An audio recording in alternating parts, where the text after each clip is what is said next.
Hello, and welcome to a brand new day of free-to-play here on Magic the Gathering Arena. Get the dish on the latest with me, Lord Rumfish. And we are continuing into black in the Deckbuilding Toolbox series for the Lost Caverns of Ixalan. To be brief, the purpose of this is to highlight a number of cards which would be a good addition to your collection to make you a toolbox to help build a wide variety of different decks for different deck ideas that you might have. So let's dive in.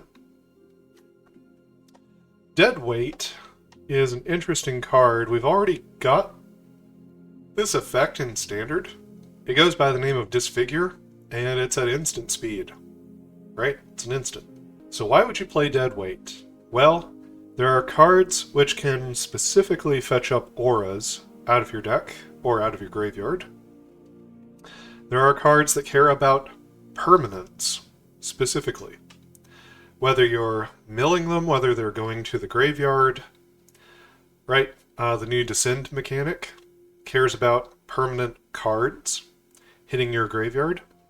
And Deadweight, if it kills a creature, leaves the battlefield, you've descended that turn. So there are just a number of ways that you can use this card to give you some deck building advantage and still give you a piece of creature removal. So if you're going to use it in that way, then it's a great tool to have in the toolbox. Otherwise, I would say that we have better 1-mana removal spells already in Standard, but this one's not bad. Greedy Freebooter. So this is kind of a 1-drop for an aristocrat-style deck where you are happy to sacrifice it. When this dies, you scry 1 and create a treasure token. Now, that doesn't leave you a creature on the field, and it doesn't draw you a card. It can accelerate and fix your mana, and the scry can help find something more relevant for you. So I would say the use of this card is a little bit more subtle than some other things we've seen like this. But still, you don't have to cross a very high bar as a 1-mana creature to potentially see play. 1-mana creatures are some of the strongest cards in the game of Magic. They see play into Eternal formats. I'm not saying this is one of them, but it doesn't take much to make a 1-mana card playable. So keep your eye on it. Could be the right tool you need. Bitter Triumph. So, there's a card named Infernal Grasp. Instant for 2, you lose 2 life, destroy a creature. Now, Bitter Triumph can hit Planeswalkers. Is that worth the 1 extra life? I'm not sure. It's kind of a terrible effect against an aggro deck, but if you're against a deck that's being very aggressive, you might rather discard a card. Because you're kind of playing a tempo game with them at that point, and if all you're trying to do is just catch up, on the board and with your life total and such, it could be that discarding a card, effectively gaining you 3 life, in this case, is worth the trade-off. Usually it's not worth the trade-off, but occasionally it can be. There's some other little edge case scenarios where maybe you want to discard a card or you want to switch on Descend, things like that. There could be reasons that you might want to actually discard a card. There's a vampire in the vampire deck that has Madness. You could cast it when you discard it. So there are ways to use this effect. Overall, I'd say it's playable. It is a heavy cost on the card. It's nice that it hits Planeswalkers in addition to creatures. And it does not have a limit on, targeting non-creature or permanents or non-artifact creatures or, targeting-wise, it's easy. So I don't know if you'll need the full 4 copies, though. Cap Marionette, this is just a common. So it's a 1/1 Death Toucher for 2. The thing about small Death Touchers, they're easy to kill with a removal spell, but your opponent is kind of obligated to kill it. You know, maybe Thalia or some other creature with First Strike could keep attacking in, but a little 1/1 Death Toucher on the board will hold off a much bigger threat, you know. So they have to get it out of the way, no matter how dinky and annoying it may be. On this one, when it ETBs, you may mill 2 cards. So if you need the mills, and you're kind of early in your career, you don't necessarily have better options than this would serve you fine, I think. I don't think you need to go out of your way to craft it, but it's just a common, and it's probably usable in a deck that wants the milling. Deep Cavern Bat. 1/1 for 2, uncommon bat, flying, lifelink. When it ETBs, you look at the opponent's hand, you exile a non-land card from it until this leaves the battlefield, and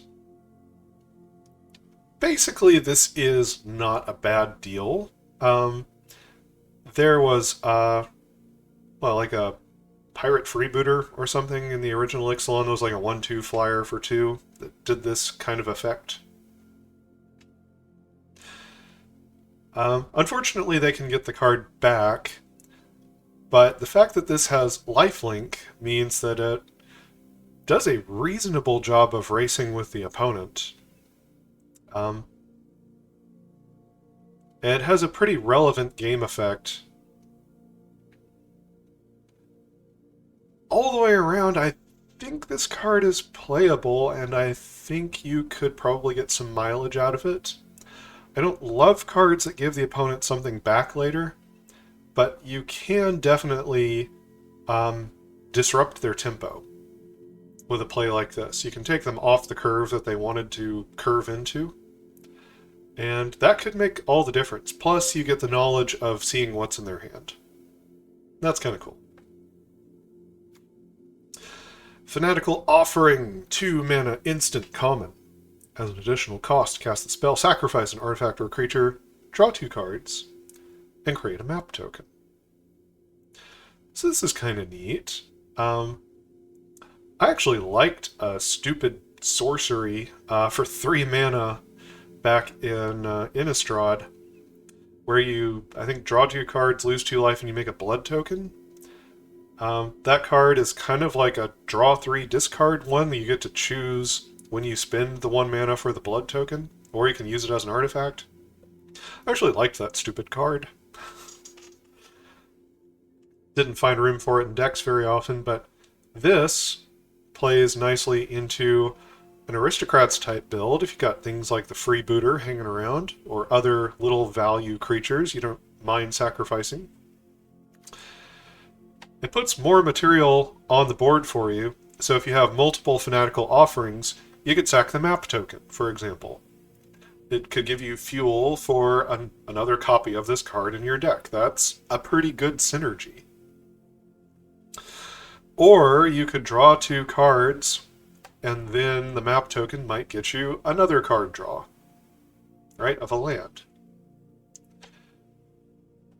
Just for the instant speed, for the price of this card, for the fact that you can kill something that was going to get, shot by a removal spell anyway, or, make a chump block and now you can sacrifice your chump blocker profitably. It's good. It's pretty solid. Obviously it would be better if it was 1 mana, but I still think it's pretty good. Mephitic Draft. Black and 1, common. An artifact. When it enters the battlefield or is put into a graveyard from the battlefield, you draw a card and you lose 1 life. Now, you don't run this card if you don't have a way to sacrifice it. This would really be a chunk of wasteful filler in your deck if you don't have a way to sacrifice it. But if you have, an Oni Cult Anvil deck, aristocrats deck where you're running things like Fanatical Offering, then yeah, you might maybe find room for this effect. It could, for 2 mana, draw you 2 cards and lose you 2 life. And that would be a very strong effect for 2 mana.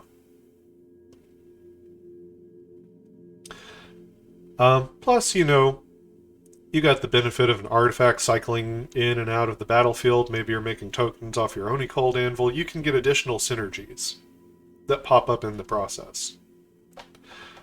So, maybe you need it, maybe you don't. Could be a useful tool in your toolbox. Skullcap Snail. So, when this enters the battlefield, target opponent exiles a card from their hand. They don't even get the benefit of discarding it or putting it in their graveyard. It is just exiled.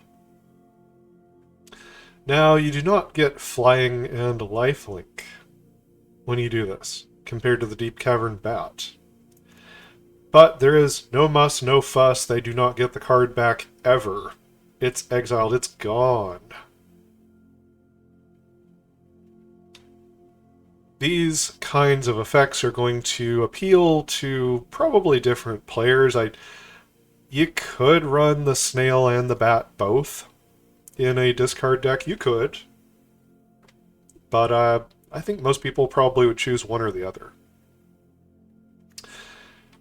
You probably know for yourself if you're the kind of person who wants to exile the cards out of your opponent's hand and maybe sacrifice the snail for an aristocrats type of effect to where you're not worried about giving them the card back. They have different values as permanents, right? The snail is a good throwaway permanent, and the bat is a nice one to keep on the table. Keeps flying over, pecking in for lifelink. Maybe you want to even bolster its power in some way.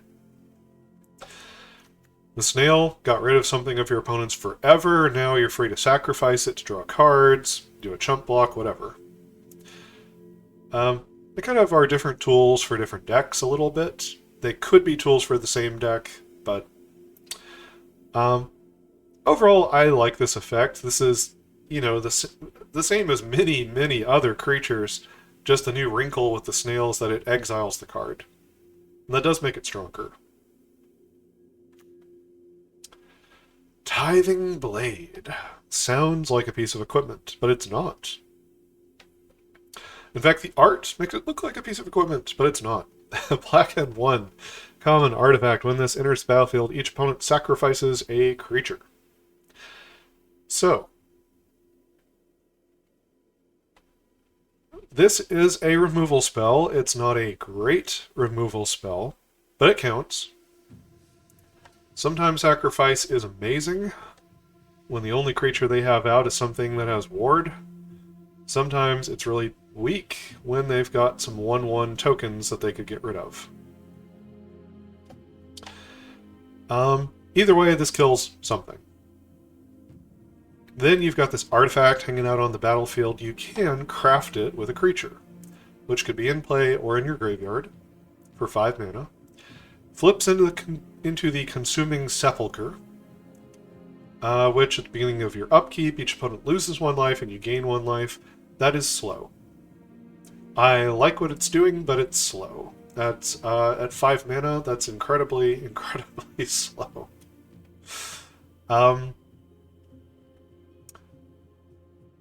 You would be really trolling the opponent and yourself probably to use that as the win condition. However, this card is interesting enough as a removal spell that leaves behind an artifact that you could use it in a deck that's running like Fanatical Offering. You could just sacrifice this thing, maybe pull it back from your graveyard later, find some way to recycle it, and then in a really long game, maybe eventually you find a moment to actually craft this thing. The fact that it's nigh playable, I will say, it's nigh playable on its front face. That if you can find uses for it as the front face of the card, then yeah, there's always a chance you could also get the back face as well. It's not amazing, but it doesn't look like garbage either. It reminds me a little bit of the battle that's black-red, the invasion of Asgol, where the opponent sacrifices a creature and loses 1 life. That one you can flip into a creature by, flipping the battle. This one you can get this drain effect. Both of them leave a permanent on the board, which is hard to deal with. It's an interesting comparison. It's just a common. Acolyte of Aclazots. Black and 2 colorless, 1/4. Vampire Cleric, it's common. Tap, sacrifice another creature or artifact. Each opponent loses 1 life and you gain 1 life. So this is a free sacrifice outlet. There are better ones. Right? Just made a black-white creature. So if you are in those colors, that can also sacrifice a creature or artifact without tapping at instant speed to put +1/+1 counters on itself. But if you're not in white, or you want more sacrifice outlets, or you've got a life drain, life gain theme kicking, there are a variety of reasons why you could choose this card. It's a good blocker. Gains you life, so there's that synergy. Sacrifices things, so there's that synergy. I think probably if you have a small collection, this card could be useful to you. If you have a big collection, you'll probably find better options. But if you're early days into Magic Arena, then this could be an engine card for your Aristocrats type deck. Soul Coil Viper. This is neat. It's a 2/3 snake for 3. Uncommon. Black, tap, sacrifice the Soul Coil Viper. Return a creature card from your graveyard to the battlefield with a finality counter on it. And that means if the permanent with a finality counter will go to a graveyard from the battlefield, it gets exiled. Interestingly, it doesn't say if it would get bounced to your hand. So that might be a way to get rid of a finality counter, but you can only activate it as a sorcery, but once this thing is on the field, you're threatening to be able to reanimate something at sorcery speed for 1 black. So all you've got to do is untap with the Soul Coil Viper, discard something on your turn into the graveyard. I mean, the opponent could respond at instant speed by killing the Viper, but if you can do it at the end of the opponent's turn to get something into your graveyard, then once you untap and hit your main phase, you can use the Viper. It's neat, and the fact that it's a creature means that, things that reanimate creatures from your graveyard can reanimate this Viper as well. I don't know for sure if this is going to find a deck, but it definitely feels like there could be some kind of little loops or synergies that kick on with this Viper. It's something I would keep an eye on. I would keep some copies ready in my toolbox. Malicious Eclipse. 1 black sorcery, uncommon. All creatures get -2/-2 until end of turn. If a creature an opponent controls will die this turn, exile it instead. So there are a number of other spells we could compare this to in Standard. This one is interesting in that it makes the opponent's creatures exile, not yours. And that is a synergy that I like. That asymmetrical thing where, you can play your own little greedy freebooters and dumb little skeletons and things that can come back from the graveyard. You can play all that stupid stuff out of your deck, You can kill it off with the Malicious Eclipse, but it's not exiled. It has, the death triggers. You can bring them back from the graveyard later. It keeps all the stuff on for you. And there's a certain kind of deck that wants a bunch of little black creatures like that flooding onto the board that you don't mind killing yourself, you just don't want to exile them. And this sweeper could go into a deck like that.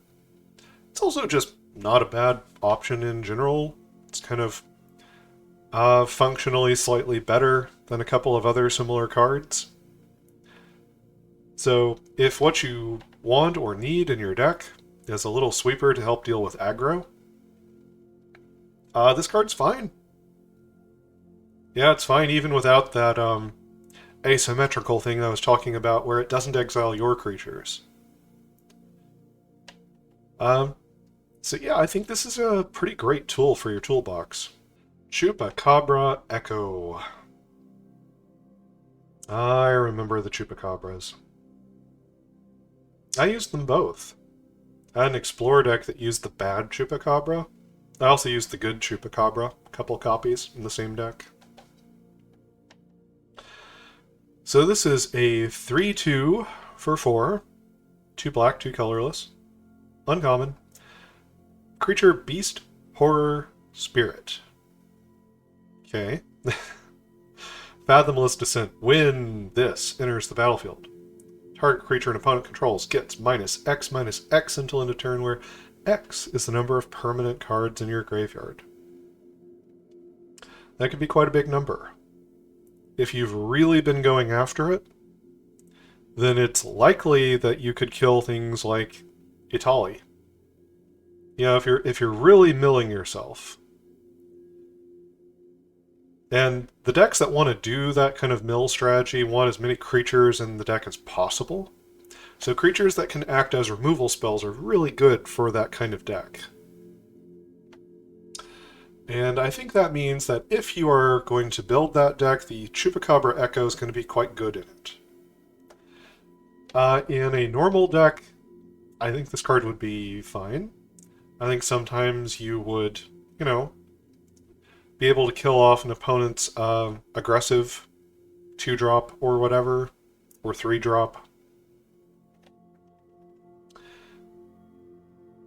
Sometimes you would, sometimes you wouldn't. It works much better in a deck that's, going for the self-mill.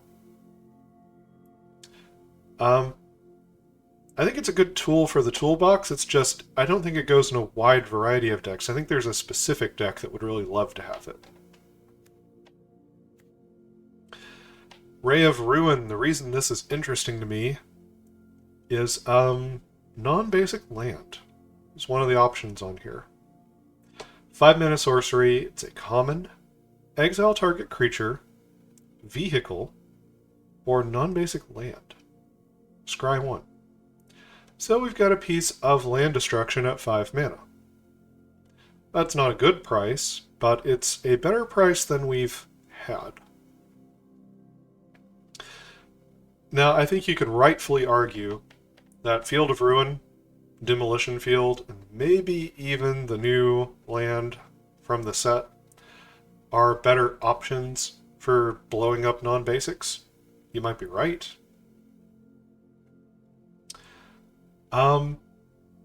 I guess the counterpoint is that this can do things other than just blow up a land.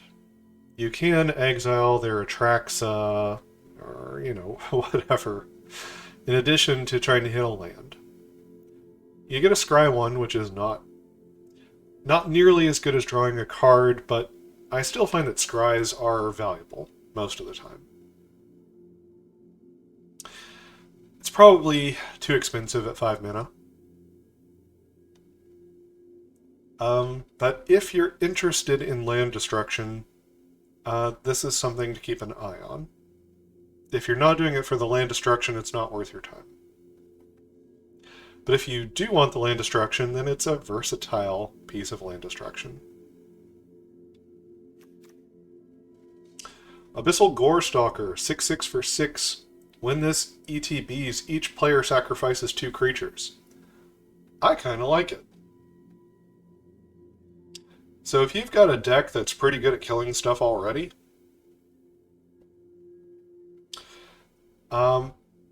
this could very easily be a solid removal spell for you. And if you've got an aristocrats type of deck, where you've got, you know, things laying about like greedy freebooter, token creatures, etc., that you don't mind sacrificing, then yeah, the Gore Stalker could be the thing that comes down and actually finishes out the game for you once the opponent has no more things they can play. You know, you remove stuff, they recover, you remove stuff, they recover, you sweep the board, they recover. Maybe at some point you get out your skeletons and sacrifice them to an Abyssal Gore Stalker, and maybe that's the moment where the opponent does not recover. Maybe they top deck a land at that point, and you just start killing them with a 6/6. It really has quite a strong effect. Barter in Blood only cost 4 mana as a sorcery, but it did not have a 6/6 body attached to it. So I would say that the price on this card is pretty fair. Considering that you get a Barter in Blood attached to a 6/6.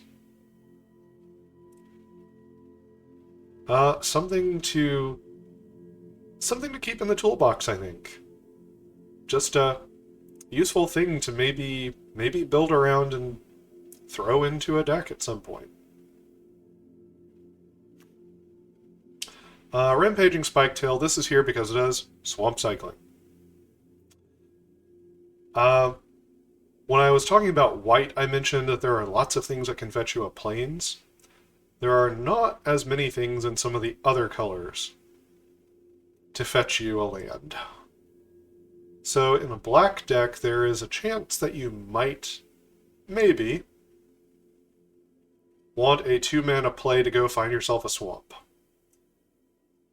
If you're pretty sure you can win the game if you get up to 4, 5, 6 mana, and you're pretty sure you're going to lose if you don't, then you might put some slots into your deck for swamp cycling. And it's possible that this could be a reanimation target. Now, usually you have better things to reanimate, but there are a couple of cards that can reanimate multiple things at the same time. And if you're going for that kind of effect where, you know, your whole graveyard's going to hit the battlefield, then yeah, throwing a big 5/6 with an ETB trigger into your graveyard to go get a swamp early in the game, that could be good for that too. Okay. Let's craft a few cards.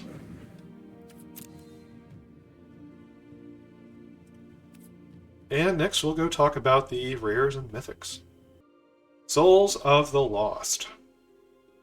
So this is one of a great many 2-drops that now exist in Standard that are good in a self-mill deck. This one can help grow its power and toughness by discarding or sacrificing something that makes it bigger. It counts permanents in your graveyard rather than creatures. That's worth noting. So all the lands you throw down there and whatever help to make this bigger as well. Now, since it has this cost to cast it, it does make it a little more troublesome to play early in the game, like turn 2. There are some things you might rather play early instead of this. And you would kind of hope maybe you could play this one later when you could sacrifice a land and it won't hurt you too badly. But still, if you're going to make that deck, this is part of a critical mass of stuff to give you a critical mass of 2-drops that are going to be freaking enormous.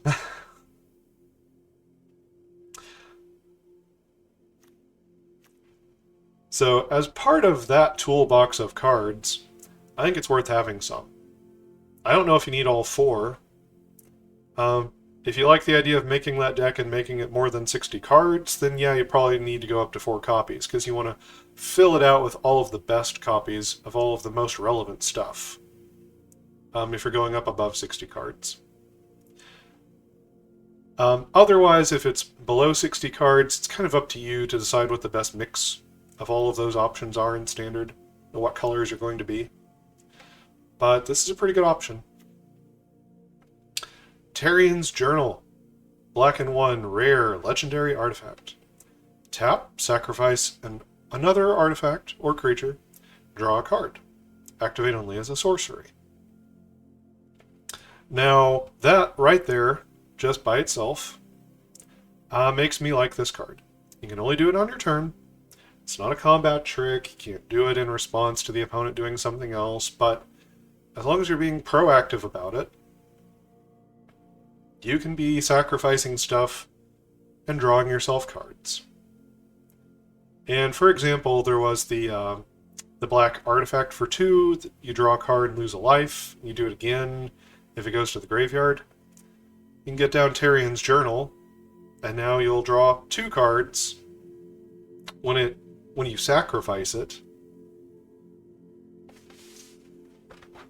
And it will be a good interaction with all of the future copies of that effect going forward. Or the snail that exiles cards from your opponent's hand, then you can recycle that snail into a new card for yourself. There's just a lot of value baked into this effect. It is costing you permanence in play, but in the early turns of the game, you can make token artifacts.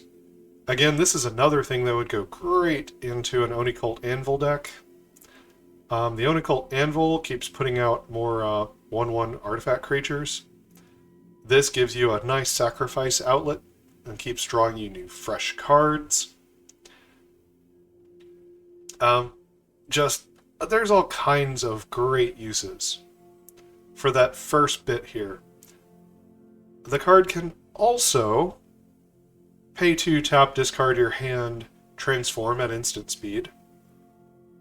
Now, discarding your hand, of course, is a big cost, unless it's not. Unless your hand is empty or you've played out everything but your last 2 swamps. Then you can get the Tomb of Aclazotz. Legendary Land Cave, taps for a black. You can also tap and cast a creature spell from your graveyard this turn. If you do, it comes in with a finality counter and it's a vampire. Cool. So you get this free reanimation land. They come in with finality counters, but that's fine. As long as you can keep, cycling stuff into your graveyard, then you can keep pulling stuff back out again with finality counters. This card seems amazing to me. Seems like a fantastic tool for the toolbox. Preacher of the Schism. 2 and a black. For a 2/4 vampire cleric, rare. Has death touch. Whenever this attacks the player with the most life or tied for most life, you get a 1/1 white vampire creature token with lifelink. Okay. And whenever this attacks while you have the most life or are tied for most life, you draw a card and you lose 1 life. That's also good. And you may have noticed that if you were tied for most life, that both of the effects would trigger. That won't happen all the time, but it'll feel good when it does. So this is just a solid chunk of creature here. A 2/4 for 3 is nothing to laugh at. It's too big for a cut down. Death touch is a relevant keyword. And I don't love creatures with attack triggers like this, but it's got a good sized body. It's a good blocker.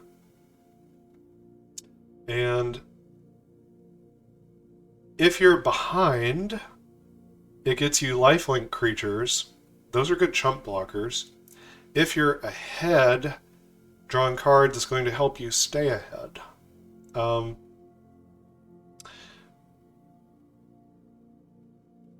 Overall, this looks like a pretty reasonable card.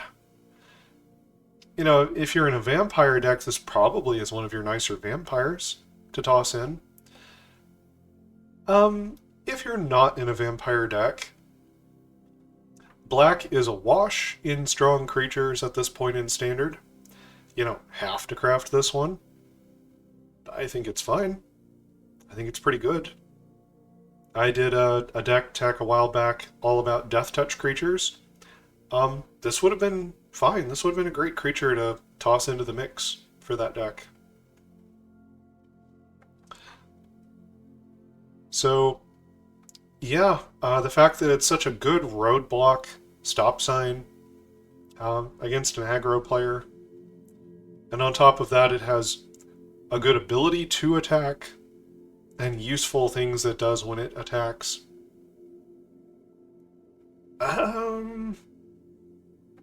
It's a little hard to judge, but I think it's good. I think it's usable.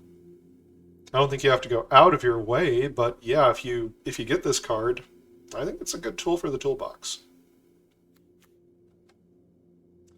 Starving Revenant. I've only crafted one of this so far, and I'm kind of curious to see what you can do with it if you double down on its effect a little bit. So it's 4/4 for 4, and that's nothing special. It's a rare. Spirit Horror, costs double black. When it ETBs, you surveil 2.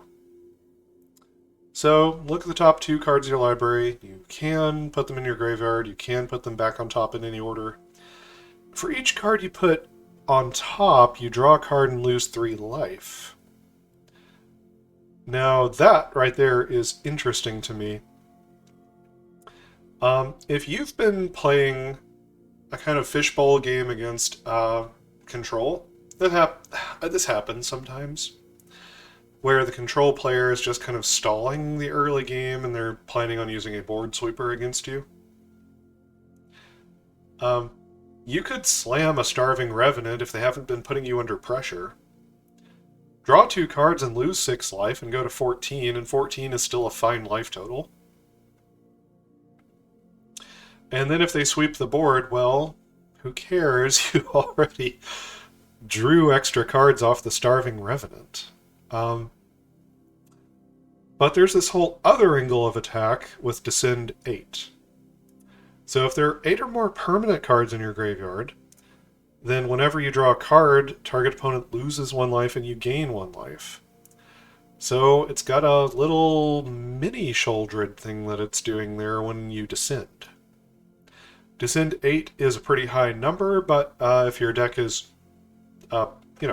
making an effort, you can definitely hit it. It's not too hard to do if you're actually trying to do it. It's more difficult to do if you try to let the game state naturally reach that point. I have seen someone hit the Descend 8 on this card and spam a lot of damage from out of nowhere. So, yeah, normally Sholdred, when you're drawing cards, all you're doing is gaining life. This weaponizes your card draws. And that's interesting in a way that Sholdred kind of doesn't do. So, you can draw comparisons with Sholdred, but it actually attacks the opponent in a different way. If you are the one drawing cards, that's when the Starving Revenant's killing them. When they're the one drawing cards, Sholdred is killing them. Food for thought. And the use cases on this one are a little bit different than Sholdred. This can net you card advantage in a way that Sholdred does not. So, yeah, it's just a different card for a kind of maybe a different deck. I'm curious to see more of it. Terror Tide, 2 black, 2 colorless, rare sorcery. Fathomless Descent. All creatures get -X until end of turn, where X is the number of permanent cards in your graveyard. We have a new Black Sweeper. You have to have a graveyard full of permanents in order to use it. Interesting. Now it could be as simple as lands. If you had a black control deck, black and X control deck, where you have an unusually high land count for some reason, maybe you're a land destruction deck and you're running all of the Demolition Field and Field of Ruin, then yeah, if you've gone up above 30 cards, and you run a few more things that are permanents that act as removal spells, kind of like the artifact we looked at earlier, and you're doing some self-mill, then there is a weird way you could build a Terror Tide deck that didn't have that many creatures in it and would still kill everything. Just using battles and artifacts and enchantments and stuff like that, a bunch of land. Is that worth doing? I don't know. But the fact it's even an open question means that there's a kernel of a deck idea there. And then obviously you can do the kind of deck I was talking about with the mini sweeper earlier, the -2/-2 one, where it exiles the opponent's stuff and not yours. Well, as long as you're using like little skeletons and creatures you don't mind killing off yourself for some benefit, things will just come right back from the graveyard again, then yeah, you can Terror Tide the field and just bring all of your stuff back. So there are ways to make this work. But you do have to get the stuff in the graveyard before you can reliably turn forward do this. It's a little bit of a deck building puzzle. There's a possibility you could do it even without creatures. I think it's neat. Aklazot's Deepest Betrayal. This is a mythic rare. We have a 4/4 legendary creature Bat God. 2 black, 3 colorless. It has flying and lifelink.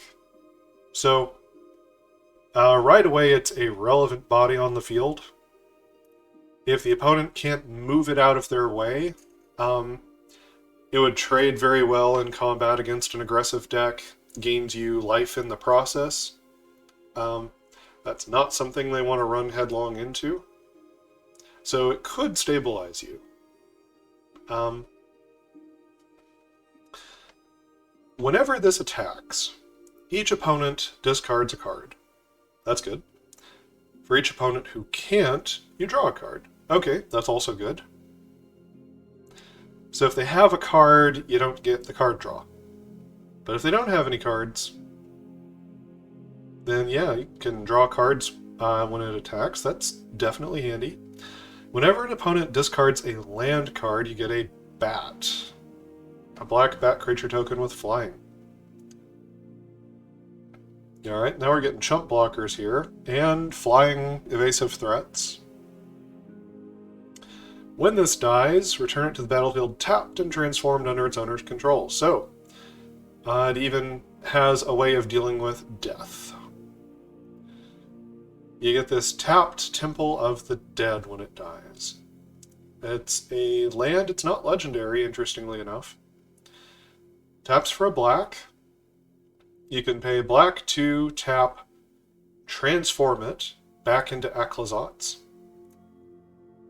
You can only activate it if a player has 1 or fewer cards in hand, only as a sorcery.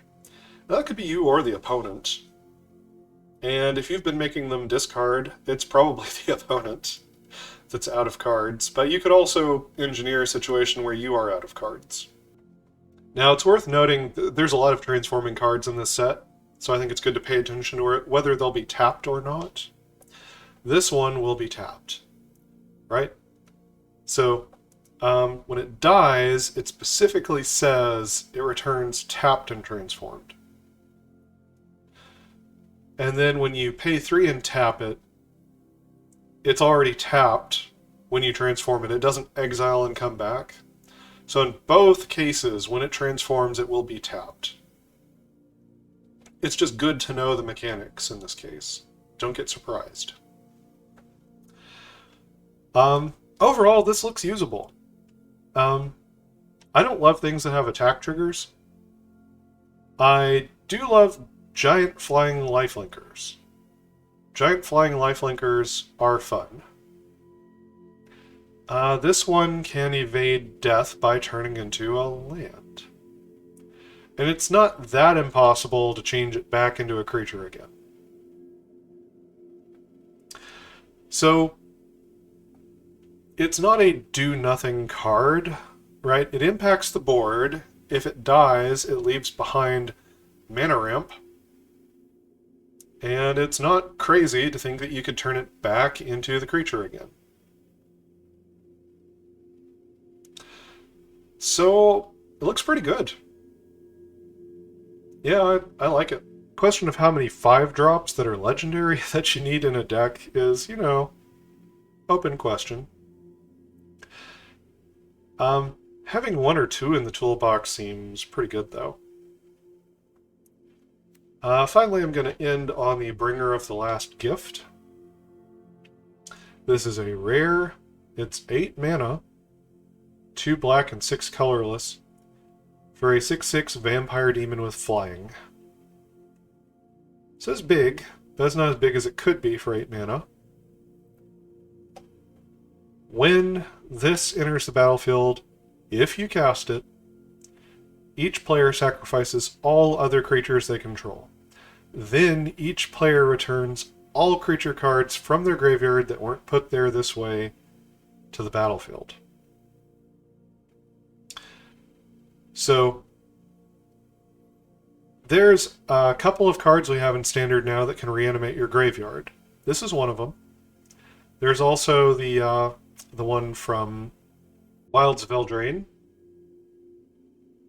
The sorcery, you can sacrifice a bunch of like artifacts and enchantments and token creatures, and you can reanimate that number of creatures from your graveyard to the battlefield. So you can kind of do a bit of a, this is like a living death, right? That's what this effect is. It's like living death. It's very expensive. And the trigger only happens if you cast it. There are ways to do that for less than 8 mana. But you could also just ramp up to 8 mana and do this thing, and blow up everything on the board and bring back everything from the graveyards. Now it's symmetrical. So if the opponent is also playing a Reanimator deck, you could give them the advantage. You could give them more than you're giving yourself. But ideally, you've been swamp cycling, and you've been milling and drawing and discarding. You've been filling up all kinds of crazy creatures into your graveyard before you do this. Could be kind of a win more thing, but it's interesting. And there will be occasions where you sweep the opponent's board, they don't have much in the graveyard, and this is a very one-sided kind of card. It's super swingy, it's a lot of mana, and I'm not going to tell you to run out and craft it, but I think it's neat. Alright. So it's time for me to craft a few cards here. This guy just looks pretty solid. I might try to make a vampire deck at some point. I think it's pretty playable even outside of that.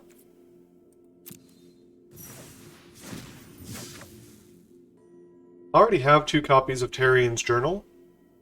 Now, in a deck that really wants the card, I could see going to 3 or even 4, even though it's legendary.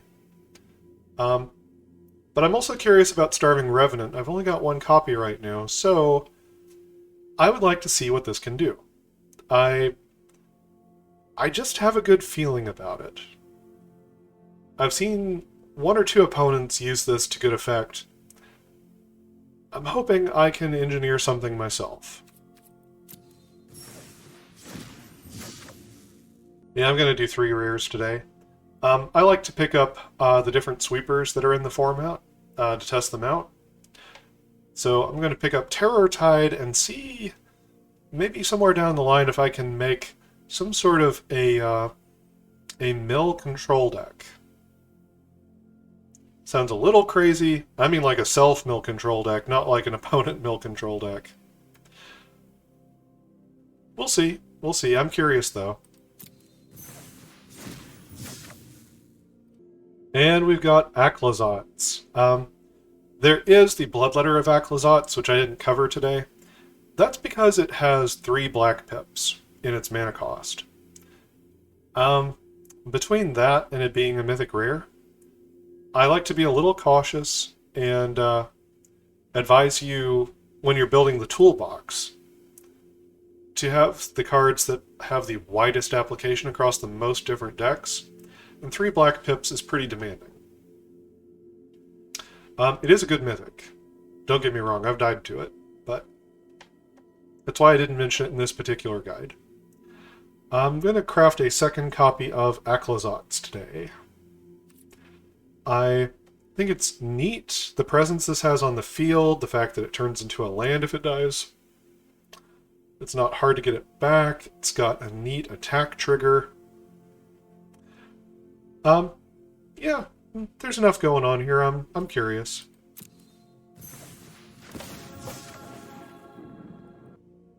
And that wraps it up for today.